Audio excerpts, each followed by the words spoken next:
voilà vraiment ñu ngi sant yàlla bu baax a baax. parce que samedi.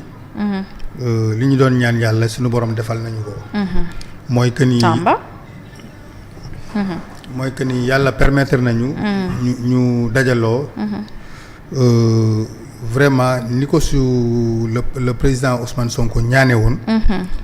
demee na noonu nit ñi ñëw nañu wuyu si ko. ci woote bi nga xam ni moom la woote woon. yàlla dogal aussi ñu def ko ci jàmm. vraiment jeexal ko ci jàmm. te loolu aussi c'était important boo gisee mbooloo mi nga xam ne daje woon na fa yëpp.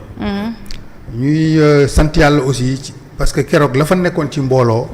bi ñu xëyee suñu borom vraiment dafa def mu am climat bu féex. waaw boo xam ni vraiment climat bi waaw c'était acceptable. vraiment climat bi féexoon na ba nga xam ni. am na tàngoor boo xam ni bu fa amoon keroog. kon ragal naa dina am musiba dina fa am. ndax nit ñi bari woon nañu trop. donc loolu yëpp dañ ciy sant yàlla quoi. voilà di wax ni le parti Pastef. C'est un très grand parti. parce que nga wootee. mbooloo moom yëpp ñu fekk si la. c'est pas donné à n'importe qui. man su ma juumulee dans l'histoire du Sénégal. c'est la première fois ma gis lu mel nii. fekke naa nag meeting bu nekk. fekke naa daje bu nekk. ñi wax ni keroog dafa am aspect boo xamante ni nii. ñaari aspect sax laay wax.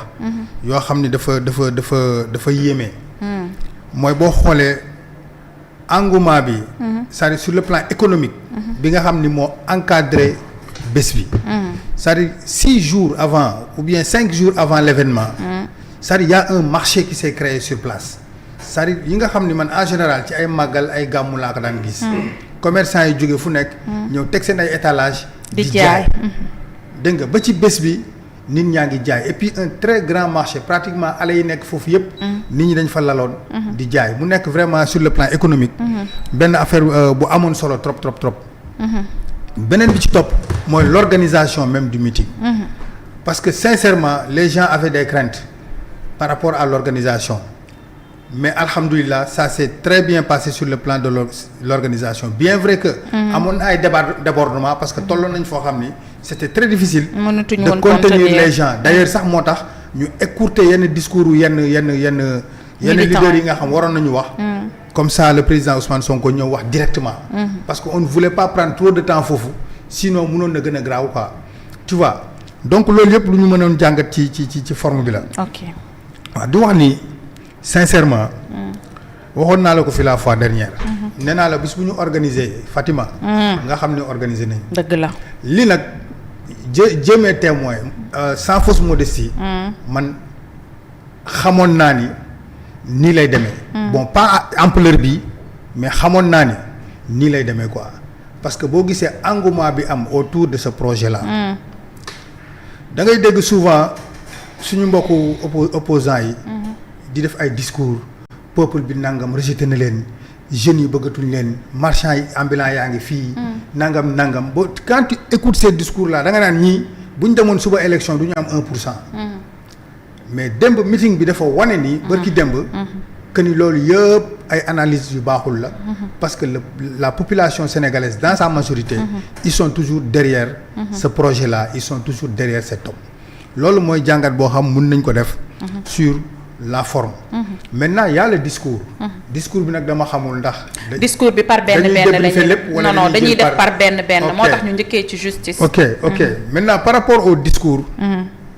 problème justice bi ngay wax xam nga ñun Pastef dañu yàgg subir. les une injustice.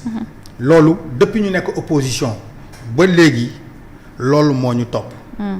pourquoi. on était en face d'un régime boo xam ni le président Sonko wax na ko. benn ñaar ñett lu dul benn du yoon. y avait des magistrats yoo xam ni ils étaient à la solde du président Macky Sall lu mu leen bëgg a defloo la leen di defloo lu mu leen bëgg a waxloo la leen di waxloo te it ñu am ci ay preuves yu leer. parce que on a vu seen projet tappale caaxaan yooyu ñu ko fii doon toppee gis nañ fi lu ne. ay juges yoo xamante ni nii ay procureur je veux dire dañuy. nit ki day porter plainte ñu àtte ko sur des comment dirais-je des affaires comment dirais-je de diffamation ñu gis un procureur ñëw def appel ci loo xam ni ça peut entacher la candidature de Ousmane Sonko ñu jox ko délai pour mu def appel avant délai bi di jeex ñu enrôler waat dossier bi en appel alors que dans des cas comme ça am na ñoo xam ni dossier yoo xam day rester ay 6 mois 1 an 2 ans te duñ ko enrôler bu demee première instance ñu war a dem appel yooyu gis nañ ko fi ñu gis fii moom bi ñu booree comment invalider sa candidature bi mu demee à la cour suprême ba ñu génne seen décision mais décision bu ko cour suprême génnee au moins dafa am une procédure balaa muy dem conseil constitutionnel mais conseil constitutionnel seen bopp ñoo dem jëli ci décision bi parce que c'était le dernier jour bu ñu war a valider les candidatures pour dindi ko ci liste yi loolu fi la ñu fekk ñu gis ay jeunes de Pastef yoo xam ni da ngay takk bracelet Pastef ñu yóbbu la instruction gis nañ ko fi ñu gis un dossier tappale boo xam ni ça a causé des morts et beaucoup de tort au peuple sénégalais muy le dossier de Sweet Beauté mais dossier boobu bu ñu waxoon dëgg rek te yàlla tax waru woon sax génn gendarmerie tu vois mais on a vu ce que ça fait ak li ci am yëpp tu vois loolu yëpp nekk ay actes yoo xam ni dañ ko doon dund bi ñu nekkee au niveau de l'opposition Fatima tey booy wax mais là vous êtes au pouvoir. j'en arrive. ok Fatima tey booy wax Pastef. xam nga looy wax. kan moo ci duggul kaso. xoolal turbine bi ñu fa toogoon ñëpp ñi dugg kaso ñoo ëpp ñu duggul kaso.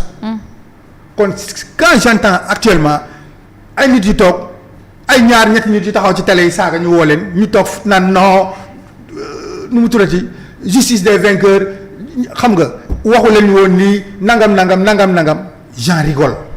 gis nga ñun dañ ñu yàgg a persécuter. le régime de Macky Sall daf ñu yàgg a persécuter. ba pare justice bi à l'époque am ay magistrats yu ko ci doon jàppale. loolu ñu yàgg ko xeex ñu ñëw au pouvoir mais ñu ne xanaa sax dina jeex. mais le président wax na ko ci discours am bërki dem. tout dossier boo xam jóge na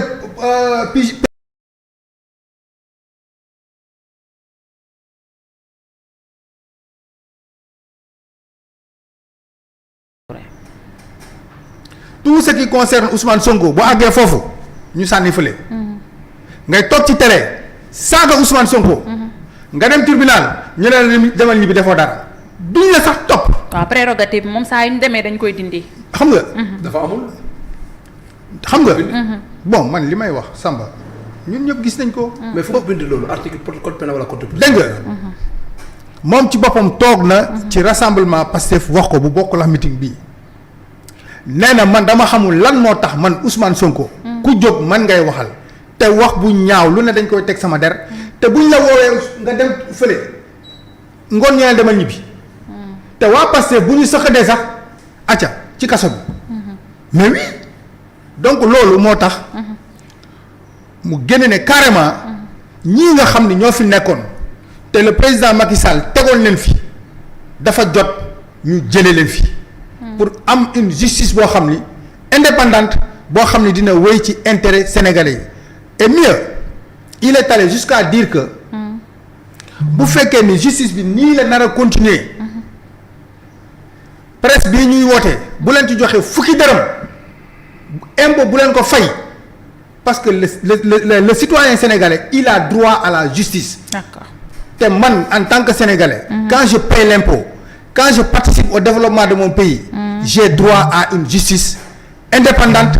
et équitable. Très bien merci. dégg nga àgg na ba wax na loolu. D'accord. et man loolu vraiment ma d'accord ci à 200%.